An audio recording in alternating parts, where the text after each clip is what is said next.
said, over the past year, we've worked with a breadth of partners across the city, and from funders and commissioners to local authorities to local community organisations.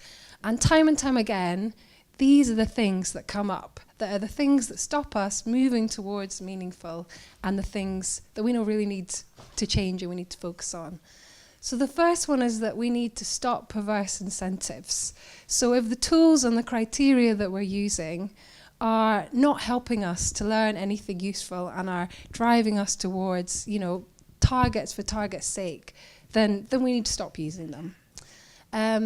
The second thing, which Jeremy's spoken about a bit already, is that we need to make learning central, which can be tricky when, culturally these things are often perceived as a luxury or an add-on, the thing we never get round to, that we know is really important, that there isn't the resource there to do in the way we want to. Thirdly, we need to stop punishing failure. So we need to be able to take risks, to be able to learn from those risks, to be able to adapt. And in order for that to happen, we need to move away from a kind of preoccupation with demonstrating success.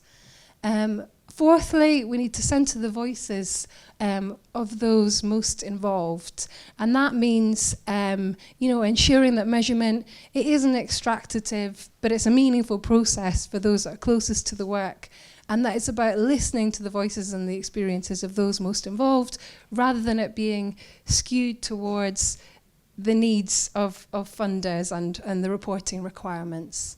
We also need to challenge meaningless measurement when we come across it. And we know that this isn't always easy, but if we're being asked to answer questions that we know aren't telling us anything useful and are getting in the way of the work, then we need to be prepared to find ways to reach alternatives or to push back on those.